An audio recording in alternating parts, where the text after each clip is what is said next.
All right. Hello, everybody, and welcome to Geopolitical Trends, where truth matters. Excited to be with you, as always, on this Friday the 7th. Now, wow, the week goes by so fast. Have you guys noticed just how the days go by fast, the week goes by fast? No. Anyway, maybe it has to do with age. As we grow older, as time passes by. Someone once said the earth is spinning faster. Well, it won't be faster than what it was before. So, anyway, very, very excited to be with you. Got an interesting topic for you, as promised. I only sort of keep my word. A man is as good as his word, or my word is my bond, as they say. So, anyway, excited to be with you here because I'm going to be talking about the new Mexican president. So, this is what I'm going to be delving deeper into today. I'm going to be focusing this particular from two angles, geopolitical and economics, of course. But for the economic aspect, just to highlight a few things that we might see a change moving forward. So this is what I'm going to be addressing today. Let me first say hi to some of you guys. Jason Lee, good to see you. Adnan Corner, by the way, I read your comments all the time, so thank you for sharing that. Willie Holman, good to see you. Arthur Lincoln, oh, well, that's an interesting question. Here, I'll share it with the community. Is this meant to be racist? Because it sounds racist to me. Oh no, I don't think so. It's kind of here it is. I'm not going to assume what you're saying. The answer is no. You probably misunderstood the title. That's all I can say about that. Hussein Sidib, good to see you. Alamseen, Truth Seeker. Brenda, good to see you. Matt Becky, as always. Coach Ahoy, eat them up. I like that screen name. Jan Hakor, good to see you. Marcian Dorcier, Wong KC, John Smith, F. Gooden, Carlion, good to see you as always. Salam to you. Salam is the Arabic word for hello. So salam to you as well. He's in San Francisco. John Smith, as I say. Phil, as always. You too, super. Good to see you. Peekaboo, good to see you as always. Chaz and MM Nassar, good to see you. Taiwan still. And Stock Chazit Khalid or Khalid, X Khalid. Good to see you. Good to see you all, guys. All right, let me just say the top. Before I'll get this, by the way, I have some housekeeping stuff to mention to you. On Monday, we will be having Dr. Mike Grupa. So I'm just waiting for some info from him, but the date will be on the 10th. I also reached out to Giant Bahandari. Some of you have been asking. So he will be here next week. We haven't decided on the date because he is in Asia. I don't want to disclose. I know where he's at, but I don't want to disclose it because he didn't. If he wants me to disclose, he would have mentioned something. But I like to respect that. So anyway, he's in Asia. And we'll be talking to him next week once we confirm the dates, and I will post it for you and we go from there. Second thing is, some of you have asked me to reach out to this individual here. So I got a picture of her. Does anybody know who she is? So let me just see. If you guys know who she is, can you type in the chat box before I say something? Very smart lady. So. And I'm aware of her because of academia. So she is a pawn of the U.S. No, not that. We're not talking about that. We're talking about the name. I'll be back. That's correct. That's she's a professor or Dr. Radhika Desai. So some will agree, some will disagree, but you're entitled to your opinion. Anyway, I sent her an email and I'm waiting to hear back from her. So. All right, today's topic, and I'm going to do geography and history because Mexico is an old civilization, especially, and I'll ask you once we get into that. So first of all, let's talk about the key topic, what we're going to be talking about. Mexico, first president, and its first Jewish president. I am sure I'm going to read in the comments, which I will answer. That's why I am not going to sort of get into it yet till I see the comments, because I know some will misread it.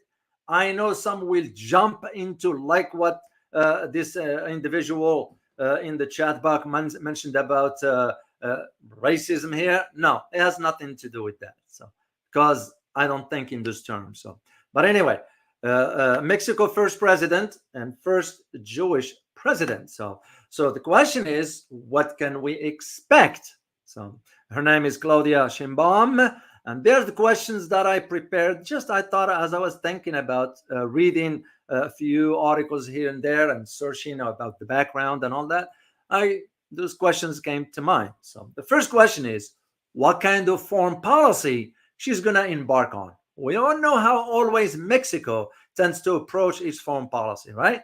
Second question, how will she handle the cartels? I'm referring to the drug cartels, not the financial cartel. Do you guys know there is a financial cartel? Does anybody know the name of it? So if you know the name, type it in the chat box. And we have it here in the US. Let me see. Let me see what you, beside the IMF, right, in the US. Harry Local, good to see you, man. So, which one is it? Start with the W. The Feds, no. No, the Feds is part of it. BlackRock is part of it. World TO, that's World Trade Organization. No. Think about New York. Think about New York. You guys, it's on the tip of your tongue. Not the WAF, that's a way up. It's here in the US. Just New York. What's in New York when known downtown Manhattan? Come on, guys. You know. No, not the Koch brothers. No. It's an entity. Wall Street. You got it, Chaz. Wall Street. I look at them as a financial cartel. So that's what I've always looked at them that way, because that's how they are. So, and this is why, by the way, a lot of Americans do not know when they get a job and the HR will set up the 401k. You all know 401k for retirement, whatever. Which, by the way, don't do it. I'm not a financial advisor. All I can tell you is from my experience. Don't do it. And who's managing the 401k? It's Wall Street, because you could end up when time comes for you to retire, and it will be no 401k. So anyway, so that's the second question was, how will she handle the drug cartel in Mexico? Third question is, what about USMK or MCA? That's usually the US Mexico Canada agreement, because with this, you're going to be thinking, will she diverge from the policies of Andres Lopez Obrador, the previous president? And this is especially for him, he has to ensure the legacy and all that, but for her, it will be different. And this is what I intend to address with you today, tying it within the bigger picture. And the bigger picture is what I'm going to get into the analysis once I get into it. So the idea that the first female president made history and so forth, of course, being the first Jewish president in a country that is most large, the majority of its population sort of are of Catholic faith, makes you just wonder. But again, we're not judging here. It's just the idea of it defies the logic. It defies the norm.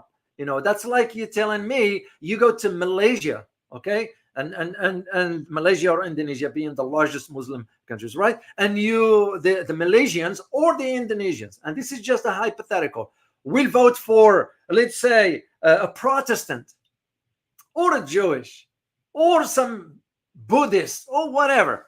So it will be kind of odd. It's feasible, but it will be odd. So and this is what, and by the way, even though she's Jewish, she's not that observant based on what I found out. In other words, she is not very practicing, she doesn't practice Judaism per se. So, of course, she has to be identified with the Jewish culture, speaking of her heritage and so forth.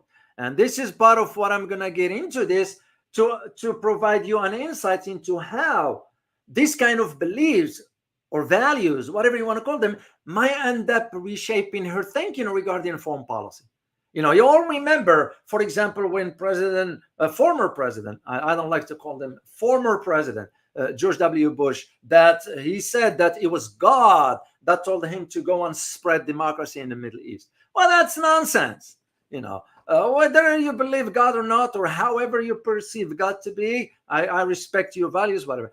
But the idea was that the religious thinking end up shaping the foreign policy, disastrous one that is, because we all know what happened after the invasion of Iraq and where things end up being. So, and this is where I'm going to be addressing with you today. But before we do this, let's get into a little bit geography, and of course the history. But before that, I want to share one comment by Zanita Petrovska. She wrote, and I quote, Dr. O, I will quote Henry Kissinger. I don't like him, but he have right many times. So the quote is this: the war is always between Jews and non-Jews. So if religion is used like proxy, you can imagine what that means. End of quote. I see the point into this, same like here. I am no fan of the monstrous Kissinger. He died, of course. I mean, I don't care, but I do give credit where credit is due. The guy was able to have a clear read of the geopolitical landscape and understood exactly how to navigate international affairs. There is no ifs and buts. Of course, the atrocities committed were horrible, and who's going to forget that? Who's going to even forgive that? That's, to me, it's non-negotiable. But on the other hand, you give credit where credit is due. His understanding of understanding the landscape, geopolitical landscape, was good. I mean, to me, in my opinion, if I am to compare between back then and now, nobody could compare to him as far as the position of Secretary of State here in the U.S.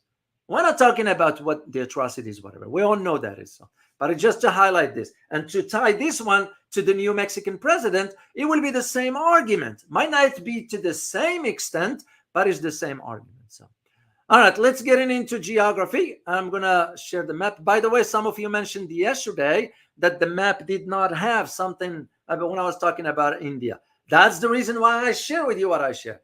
Even political maps can be manipulated. I'm aware of it. I am aware of it. What I present you is the best of my abilities. Now, do I miss something sometimes? Of course. I'm just human. But at the same time, it's understanding. Here is what it is. So whomever one mentioned that about the Sikhism was not in the map yesterday, I see your point. All right, let me share the map with you. And once again, I give credit to World Atlas. That's the one I use just because of the clarity of the picture. And like I always say, I provide you the information, guys. You reach your own conclusions. To me, that's the best I can do. All right, let me full screen for this. And all right, Mexico. Mexico is a country located in the southern part of North America. Even though some would say, well, when you say Latin America or Central America, some have said, you might incorporate Mexico as well. Some will agree, some won't. So the country is dissected by the Tropic of Cancer, and it's positioned in the northern and western hemispheres of the earth. Mexico shares land borders with the United States to the north and with Guatemala and Belize to the southeast. It is surrounded by the Pacific Ocean to the south and west, by the Gulf of Mexico and the Caribbean Sea to the east. Mexico shares its maritime borders with Cuba and Honduras. Speaking of Cuba, I just find out something very, very interesting, which I'm going to do a video for you next week. I have to confirm some things. Very interesting. Something's coming up to Cuba. Should I just suggest if anybody knows? Do you know what I'm talking about, guys? Does anybody know? And let me share a picture with you because I was close in that part of the world. This is me on a naval ship. What you're looking behind me here on my right side, those are satellites. Those belong to Cuba. And I was informed that the Chinese were about to purchase those satellites. There's another one here. That's me on the Navy or naval ship. That is so. So what's going on? What's coming to Cuba? Does anybody know? Oh, Russian fleet. Chess, you got it. De Fuerte, Russian warships. Indeed. I got the pictures of the submarine that is coming. So I'm going to do a video for you, live stream, but I'm going to have to gather the information and fact check certain aspects before I'll talk about it. It's within my realm because of the the book that I wrote about Russia, the dynamics of Russia's geopolitics. Very, very interesting. And that in itself, I am not surprised. It was just a matter of time. Where I'm going to be looking at is the nature of the weapon systems that's going to be sent. So I've even was informed that the nukes will be included. Very, very, very, very, very concerning. But hey, we go over to Taiwan near China's borders. Now we know how the Chinese feel, so we're going to feel the same. Wouldn't that even be problematic if the Chinese joined the Russians? It's not a laughing matter. Yeah, because we've been pushing. We've been pushing too much. This is what's going to be happening. So, let's bring back the map here, and then I'm going to get into a little bit of history. Even with history, I have some pictures for you. Now, the history aspect is a very, very, very interesting. Very interesting. The written history. Now, I might have to spend some time on this here today because it's very important to understand the history of Mexico. So the written history, this is again, according to my own research, and I will provide you the link where I get this information. Not Britannica, not Wikipedia, of course. So the written history of Mexico spans for more than 3 millennia. Okay, here's the thing: the first populated people came to Mexico more than 13,000 years ago. Yeah, those were located in central and southern Mexico, and they had a name back then. It was called, does anybody know, guys? Have you ever came across, or to those who read the Mexican history? It's a well-known term. Again, you have to know a little bit of history. If anybody knows, does anybody know? Let me just see in case. Starts with an M.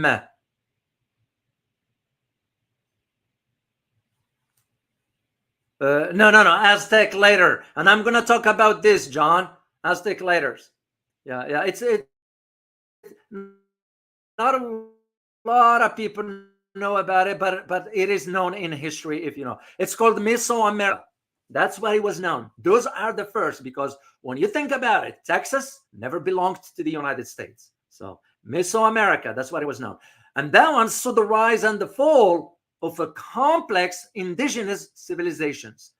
Mesoamerica civilizations developed glyphic writing, not a hieroglyphic, it's glyphic writing systems, recording the political history of conquests and rulers.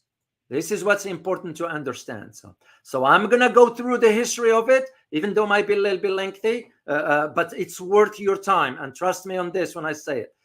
So Mexico, let me share the first picture with you. This should ring a bell for you guys before we get into the history here. So a country that is rich in history, Mexico is, tradition and culture. Mexico is made up out of 31 states and 1 federal district.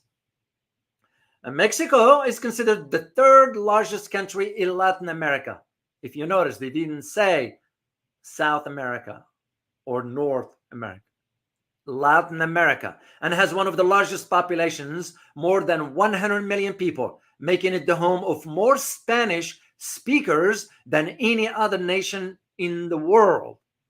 Despite the political and social changes that have occurred in Mexico over the centuries, evidence of past cultures and events are apparent everywhere in Mexico. I had a chance to visit.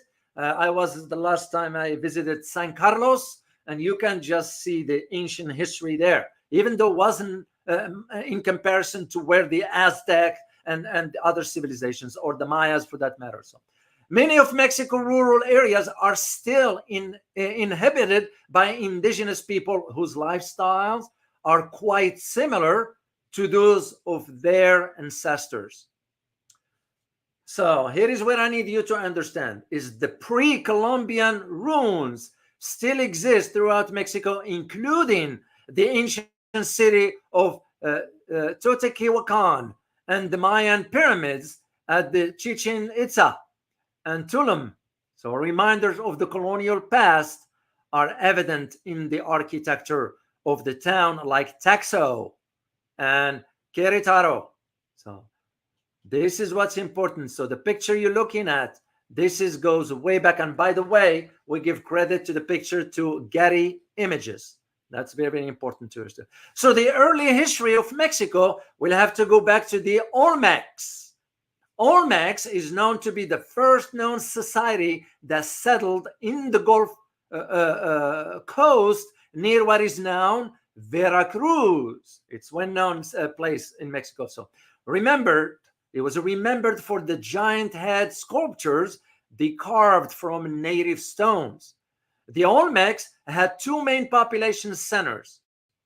One in San Lorenzo, which flourished from about 1200 to 900 BC. And the second one is Levanta in Tabasco, which lasted until about 600 BC. This is what's important to understand about Mexico. Do you guys know one thing about the Mexican flag? Just FYI. The three colors of Mexico flags hold deep significance for the country and its citizens. So here it is. The green represents hope and victory. White stands for the purity of Mexican ideals. And red brings to mind the bloodshed by the nation's heroes. A lot of people in the West do not know much about that. So fast forward to 300 BC, villages based on agriculture and hunting has sprung up throughout the southern half of Mexico. Monte Alban, it was home to Zapotec people and had an estimated about 10,000 inhabitants. And that's how it's all started.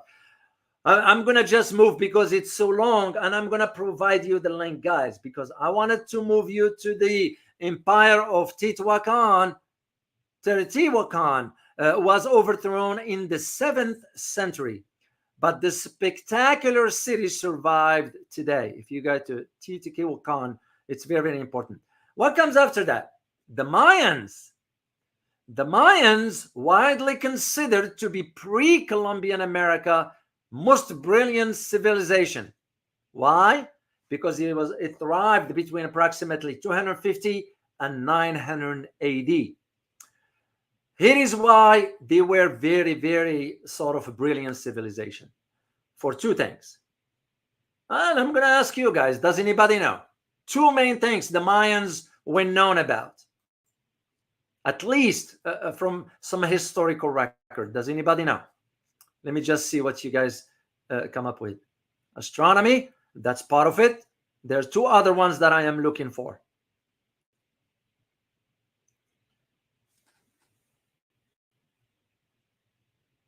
Oh, Francis Tango, thank you very much for super sticker. You wrote, hi, Dr. O, why are all the same as in Egypt or Asia, all pyramids the building?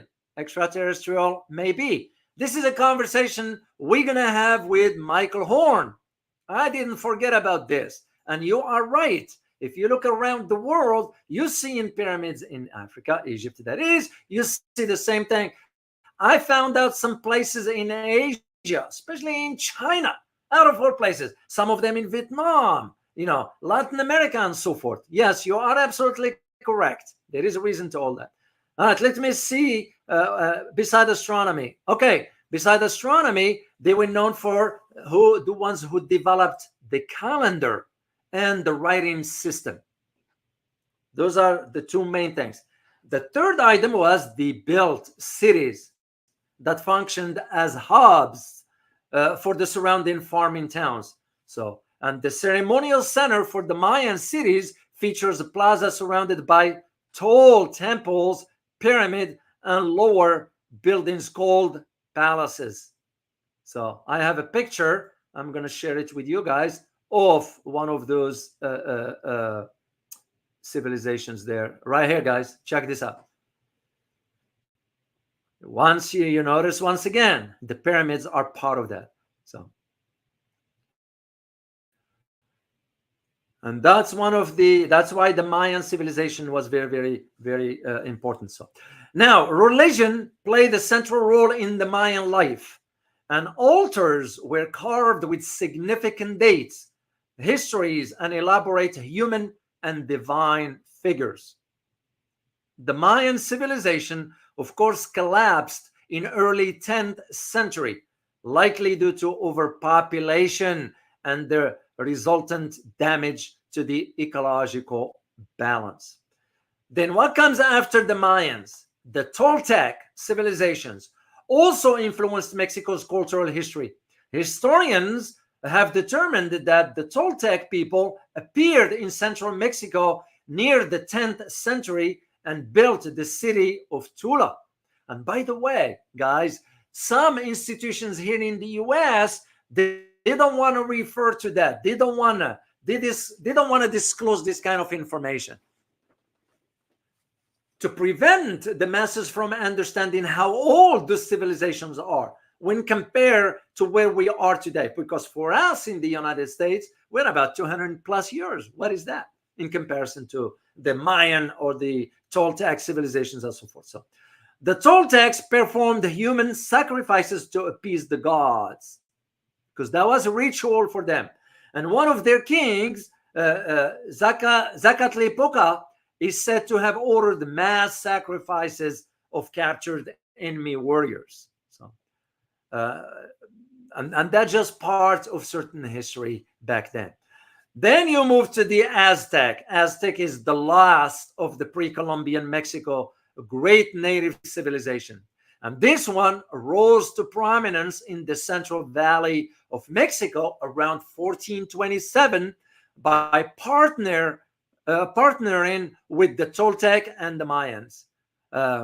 This triple alliance conquered smaller cultures to the east and west until the Aztec Empire spanned Mexico from the Pacific Ocean to the Gulf Coast. Why is this important to understand? Again, in alliance, that's where the strength is. And bring it back to today's time and just think about what will, for example, an alliance between Iran, China, Russia, and North Korea will change the global balance of power. So, or think about it this way, guys. Let's just move from the military aspect. Let's move to the economic aspect. An alliance of the global South in its entirety emerged within BRICS, or the expansion of ASEAN with the countries that matter, of course. That's the point. Even in history here, back to 1427, it's the idea of the Toltec and the Mayans joining alliances with the Aztecs. It shows you right there. And at their height, of course, what you're looking at the picture, that's how the Aztec Empire was forged through a triple alliance. So at their height, the Aztecs ruled 5 million people, which was a lot at that time, via a tiny structured system of self-supporting unit called calpulai. The way it works, each unit has its own governing council, the equivalency of what it is today states. Excuse me.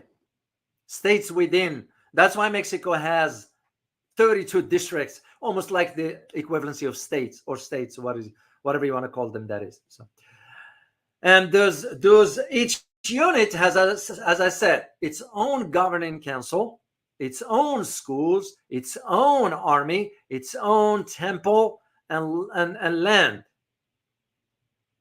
Very, very, very interesting. And they all pay tribute to the supreme leader of the empire. And of course, the Aztecs were also influenced by earlier Mexican civilization. And they did also the sacrifices and so forth. So fast forward to the Middle history. And I'm going to take you now to 1574. And I'm going to go briefly here because we can jump to our topic here. Fast forward to Middle history. Middle history will be known by none other than Spaniard. His name is Hernan Cortez. Why when known in Mexican history? Is because he's the first one to arrive in Veracruz in 1519, believing that Cortez might be the serpent god. Remember, they used to believe in certain traditions and so forth. So at that time, the Aztec king Moctezuma II invited the conquistador, and this gesture proved disastrous because Cortez formed many allies on his way to the city.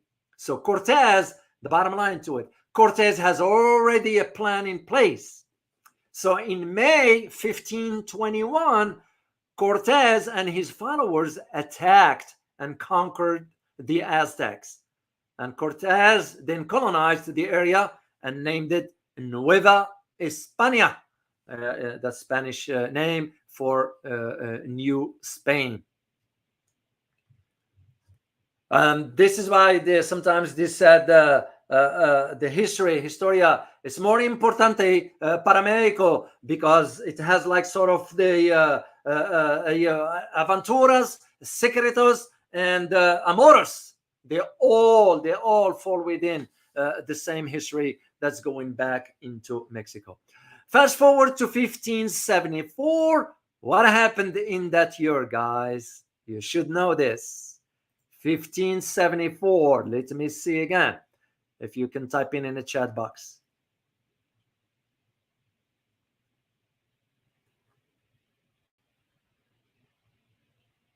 What happened in 1574? It's a major date for the Spaniard, or for Spain. Columbus. Basically, Spain controlled a large portion of the Aztec Empire and had enslaved, as a key word, because that was always the intentions of the empires moving forward, to enslave the indigenous. We've seen it in Asia, we've seen it in Africa, and we saw it in Latin America. Enslaved most of the indigenous people. We saw it even here in the US with the indigenous people, Indian that is. Worse was the diseases brought into the society by the Spaniard, which devastated the indigenous population of Nueva España, killing an estimated 24 million people between 1521 and 1605. Then comes the influence of religion. The Catholic Church influence was felt in the region. That explains why Mexico majority is Catholic. Was felt in the region when missionaries began arriving in 1523. The missionaries that is, built many monasteries and converted millions of people to Catholics or Catholicism. And during this tumultuous time, colonists in Nueva Spain, that is, who had been born in Spain, clashed with Spaniards who had been born in Mexico. This is why, even in the language, guys, FYI, there are certain terminology that is used in Spain, like in Catalan, for example, which will be different from that is used in Mexico or Latin America. Same can apply to English. Look at certain terminologies in England versus the same terminology here in the US. The best example I can give you is, for example, apartment. Here in the US, we use the term apartments. In Mexico, in England, they use the term flat. And the same thing happened here. So during this tumultuous time, colonists of New Spain had been, as I said, declassing. And that concerned about the Catholic Church ever-growing power. King Carlos III of Spain expelled the Jesuit from New Spain in the late 1700s. This is where the Jesuit came in. A lot of people do not know. I didn't know this. I did not know it till I looked into this, and I did not know. Then what comes after this? Napoleon Bonaparte, occupation of Spain in 1808, compromised the country's political and economic structure, which in turn weakened Spain's grip in a new España. So then fast forward to recent history, which means to about 1810. This is when Miguel Hidalgo Castilla, a parish priest from the town of Dolores, issued the call to rebellion. In response, rebel leaders Vincent Guerrero and defected royalist General Agustin Iturbide collaborated to gain Mexico independence from Spain in 1821. Together, they drafted what was known as the Mexican Constitution. However, in 1822, Iturbide declared himself emperor of the country. Always power corrupts. That's the norm. It was way back, it's still till today. And I'll take you quickly to Santa Ana. Why Santa Ana? It's right here. It's next to where I live. Of course, in next town, San Antonio. This is where the Alamo is. But the Alamo, you have to understand its history. A year later, after 1822, Antonio Lopez de Santa Anna overthrew Iturbide and drew up a new constitution that established the Federal Mexican Republic, composed of 19 states and 4 territories.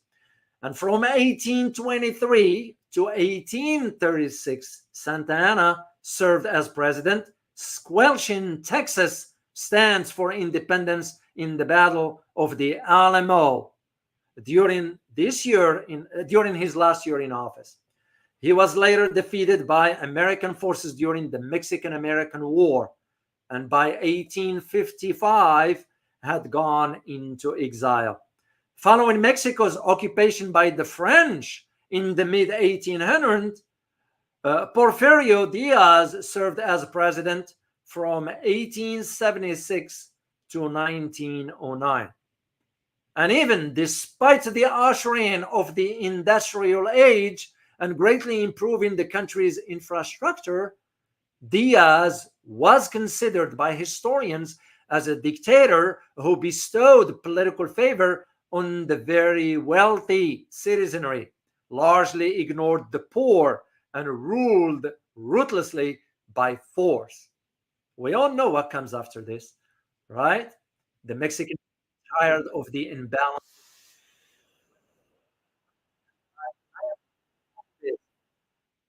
The point that we've seen what's going on today in our world. We've seen the images of it in the history. When you have disparity in a society, the wealth gap that widened between the poor and the rich, when the system sort of what's the word? You start censoring people, you start limiting people, you start doing whatever means to oppress people. What comes after that? Revolutions.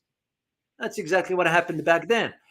The Mexican people were tired of this unbalanced distribution of power, of wealth and power, and initiated what was known as the Mexican Revolution. What year was the Mexican Revolution, guys? And how long did it last, by the way?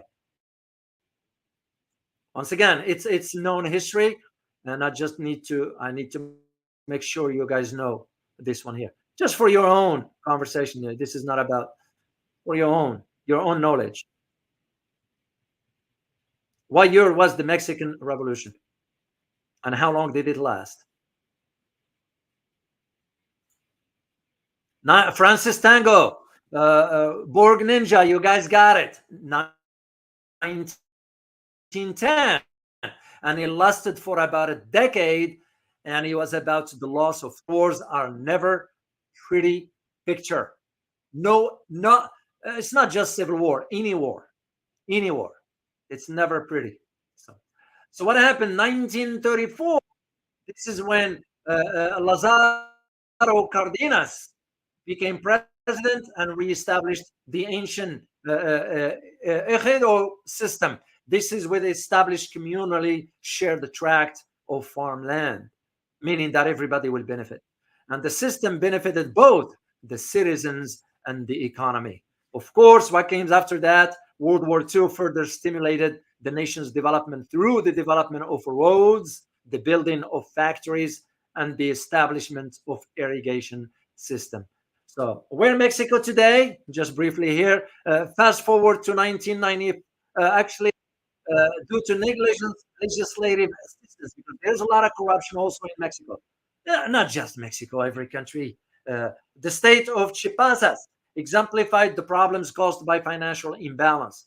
In 1994, Zapatista National Liberation Army rose up to challenge discrimination against Chiapas poor, and that led also to other issues till we see now where Mexico is. In recent years, the building of foreign-owned factories and plants in some of Mexico rural areas has helped draw the population away from Mexico City and redistribute some of the country's wealth. The North American Free Trade Agreement, which was signed, by the way, what year was it signed? NAFTA, the North Free Trade Agreement. What year was it signed?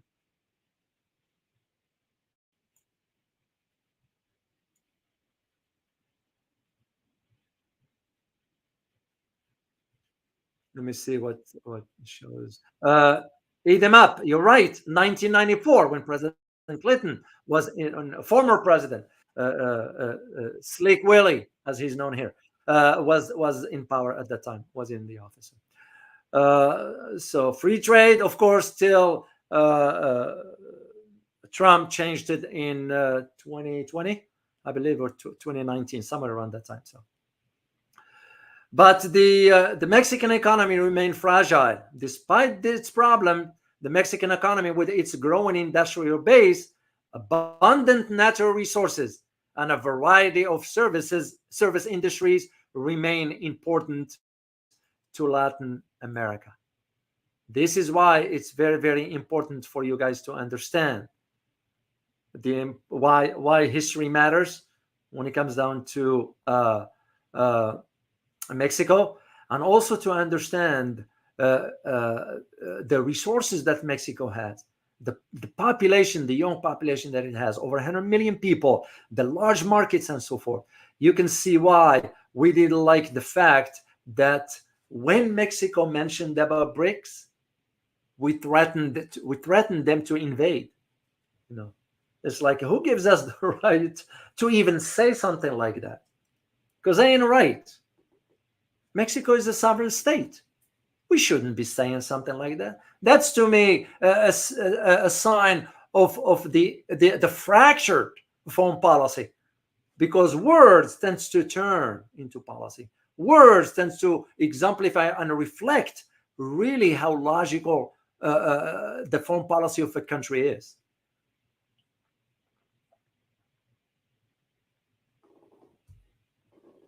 Even now, when we threaten China, it's not threatened. We imposing 100% tariffs on Chinese EVs. And China said, sure, we're going to just move to Mexico. But now the game is changing. We don't know what this new president is going to do. And that's why we're going to get into it, guys. Now, who is this lady? The president of Mexico. You give the proper title, because that's just how it works. Her name is Claudia Sheinbaum. Pardo, that's her name. By the way, I think she got married in, I digged enough, and I found, this is what I spend time, guys, looking for key information that I need you to understand and make more sense for you. Let me see if I can find it here.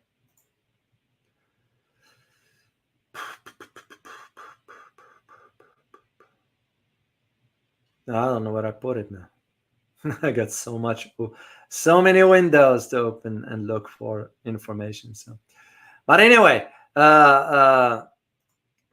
here's a picture of her with her new husband. By the way, this guy is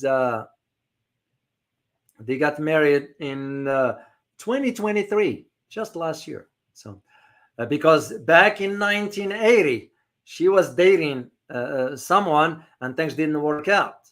So 30 years later, she met this guy that she knew from before, because she was married to Carlos Imias, and his name is Jesus Maria Tariba. This is the new husband. So anyway, let's get into who is she, because you need to know, and that might give you an idea. So, well, the background, I'm going to just highlight a few key things. One thing I need you to know, that she has an academic background. She earned a PhD in energy or energy engineering. So that's part of her background.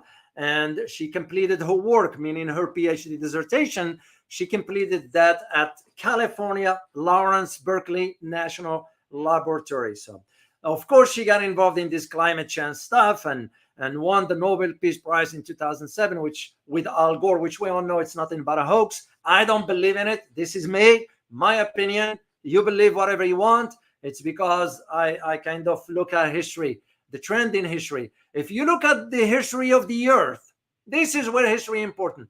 How many cycles of hot climate, the ice, the melting ice, the rejuvenation of it's just a normal process on earth that goes millions and millions of years. So, but anyway, that is her background. And part of that now, as president, she thinks about growing renewable energy. And that includes into tapping into massive supply of geothermal power to make green hydrogen. Yeah, good luck to that. Her brother is a physicist, I found out. And so she came from a background that is sort of academic. So, of course, her ancestors are Jewish. And that's back the question. And I'm going to get into it because this is not about racism, whatever, like that individual we're mentioning, which is very ridiculous, but it's okay. This is how we learn. The question that's going to be coming up is, what type of foreign policy is she going to embark on? Especially when it comes down to two countries. Which countries are those, guys? Can anybody tell me which two countries I am referring to?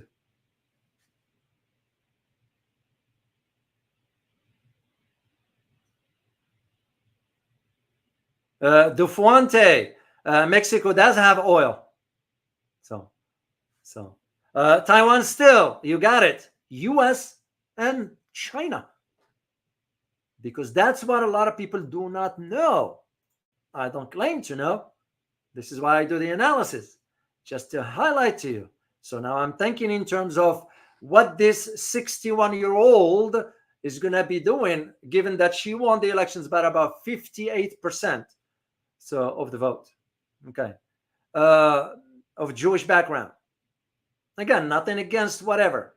It's the idea of understanding what kind of foreign policy she's going to be embarking on. Of course, having because we're seeing the equivalency, or another example, Argentina. We all saw the policies that Javier Milei engaged in. Will she do the same? Will she embark on some drastic, because remember, she's not a politician. She's an academician. I'm not saying that she's not qualified. That is not what I'm saying. Because if you look at history, just go back to Germany during the time of Angela Merkel. Does anybody know what Angela Merkel's academic background is? If you guys know, please type in the chat box, especially to my viewers in Europe. You should have an idea what her background is. So, physics, no, she wasn't. She was chemists in chemistry. And yet, Jane Wong, you got it. She was a chemist. My point is just, there's always that question of, are academicians suited to sort of manage government? Because government business is so complicated. Will they make a good bureaucrats or not? But again, if we are to think, some will say yes, some will say no. And I am not discounting both arguments, because it can go both directions. For us, suffice it to say that the idea of how she is going to manage now the Mexican foreign policy moving forward, because it's not an easy question, given that only a year ago, a year and a half ago, the conversation was about China being in BRICS, China playing a role, Mexico playing a role within BRICS. The relationship between China and Mexico economically will flourish. The US, of course, didn't like that. And when you take into consideration the three largest economies in Latin America, Argentina, Mexico, and Brazil, now Argentina is out. Brazil and Mexico left. Now you got a new president in Mexico. We don't know which direction it's going to go. It's because, at least based on what I found, is that her record, certain, I even digged in up to find out, one of her statements was that she's okay doing business with China.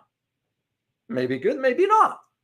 We don't know how much influence it's going to be exert on her. Because remember, there are certain leaders in the world are not able to take a stand on their own. I'll give you the example of the Europeans. No exception. Our neighbor to the north, as weak as a noodle, can do squat. Argentina, you got the idea. Philippines, South Korea, Japan, Australia, New Zealand to a degree.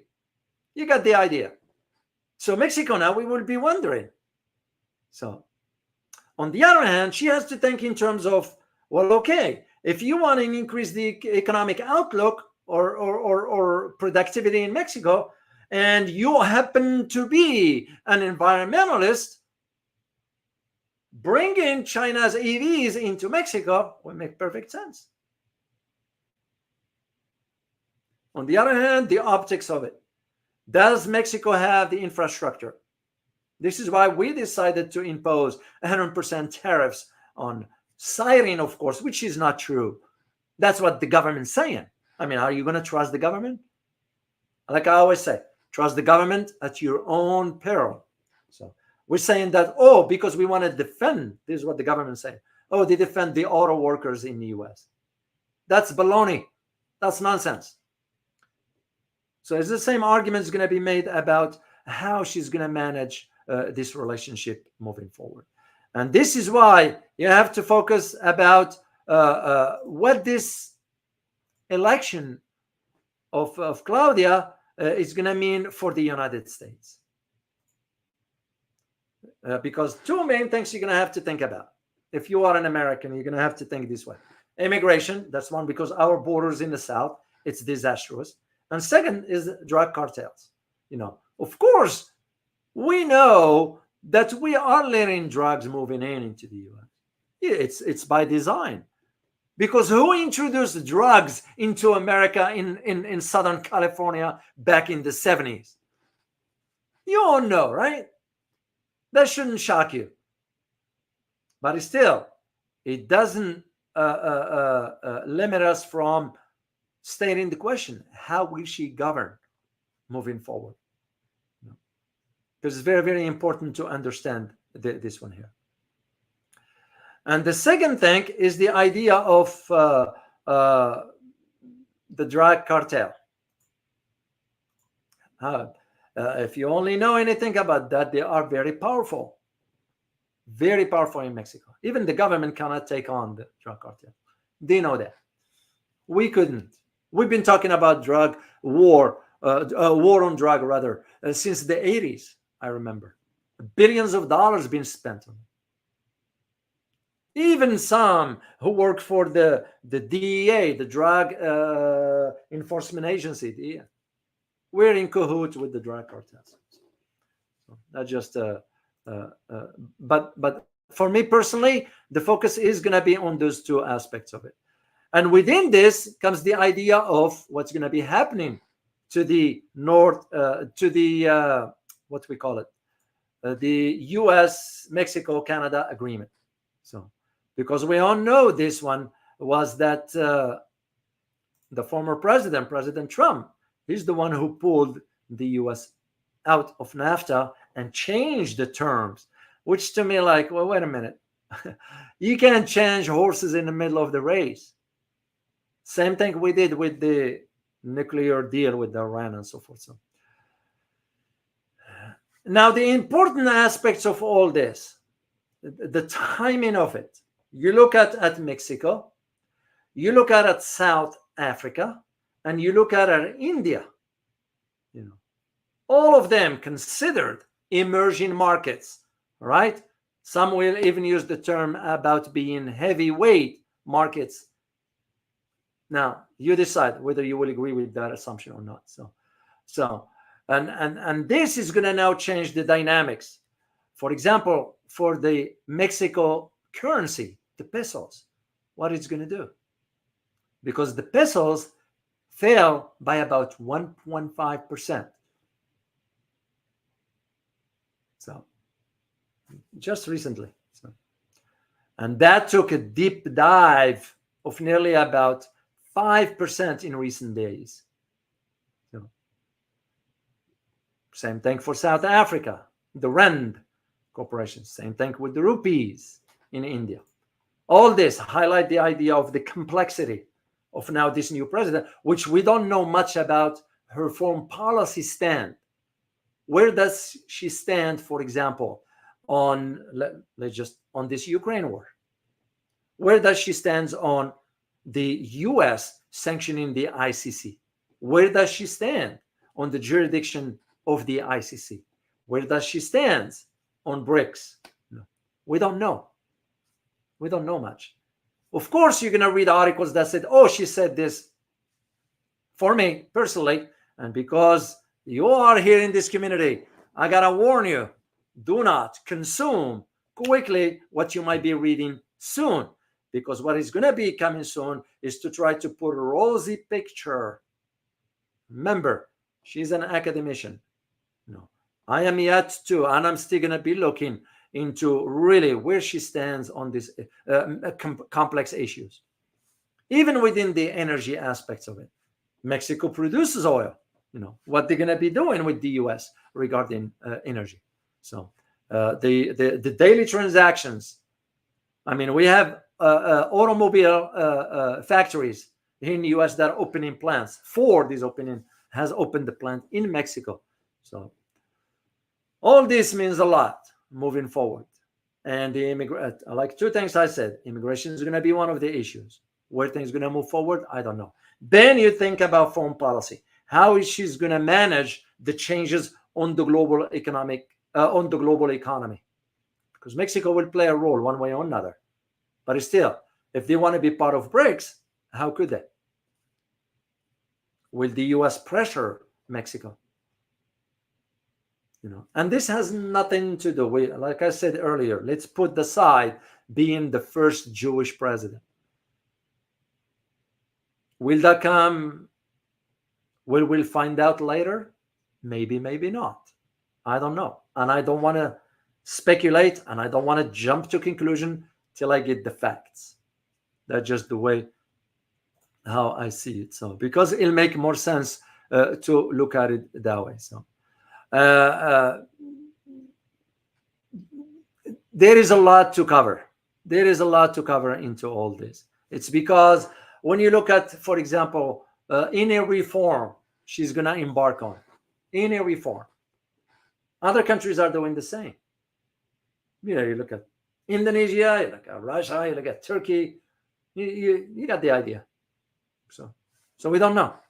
And that is why I personally wanted to sort of highlight to you the basics of it, because I need you to understand the basics here. Then we'll see. One thing I will be looking for is the United States, Mexico, Canada agreement. Will they bear any changes to that?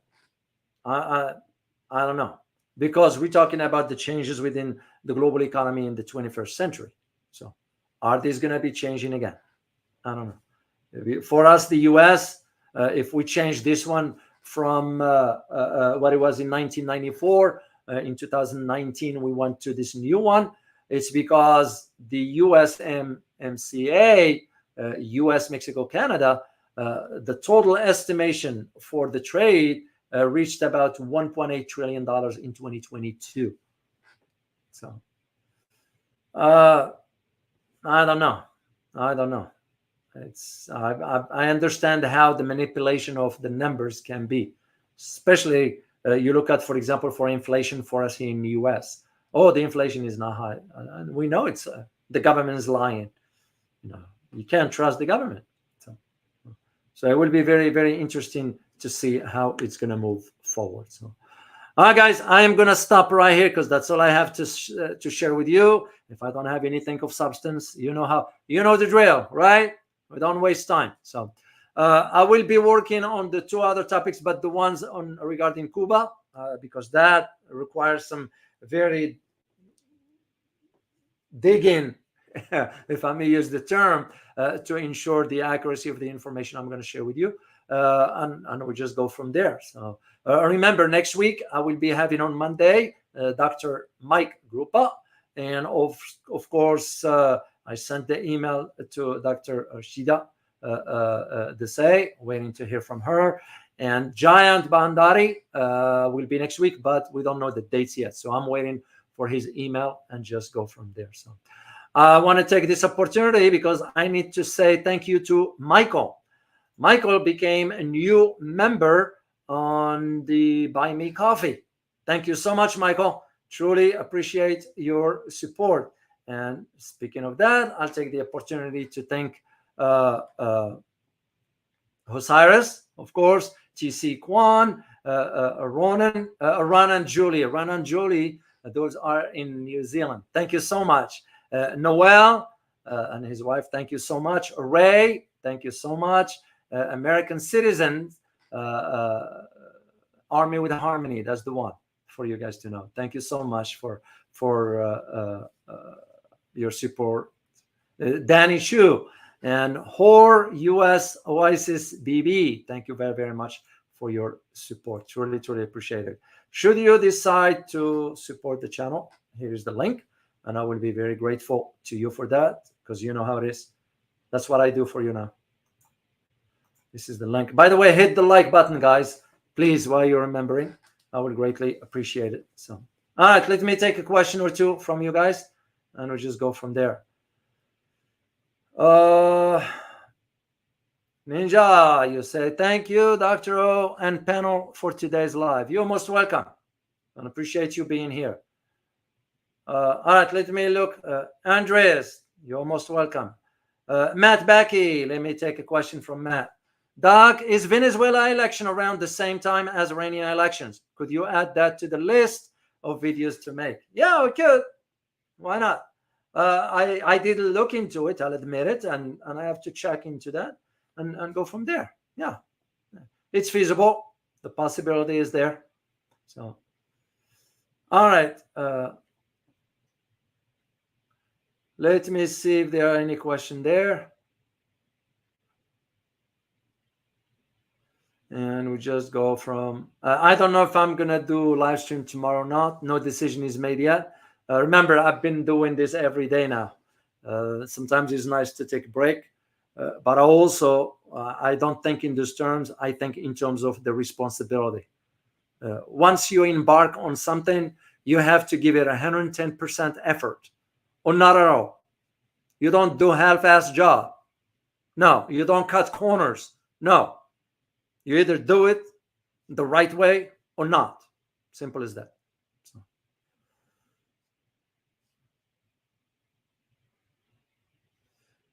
Francis Tango. Oh, why is your picture so bad on TV?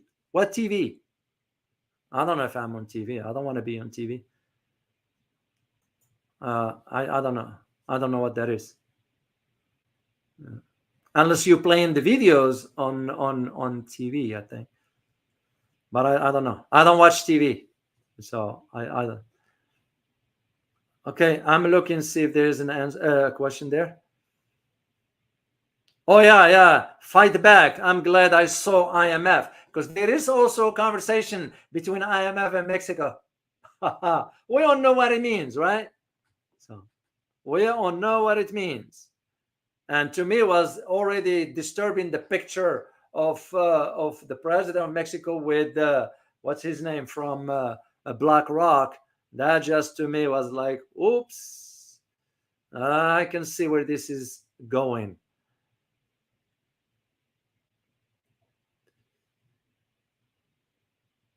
Guys, I don't see any. I'm going to sign off here because I have to go prepare some dinner. I have the tribe, the whole tribe coming over for dinner tonight in my house here. So I am making brisket for them. Surprise. So I wanted to share it with you. And I'll snap some pictures and share them with you next time. So, Wayne West, thank you so much for being a member. Where is he? No, not this one here. Right here. A new member, Wayne West 3. Thank you very much for becoming a channel member.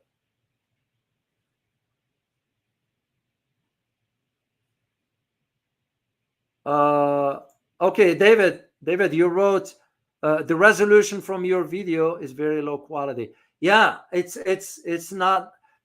It's my computer is running. I don't know why. And anytime it does that, the picture sometimes it comes clear, sometimes it doesn't. So I am debating, I might even get a new laptop altogether.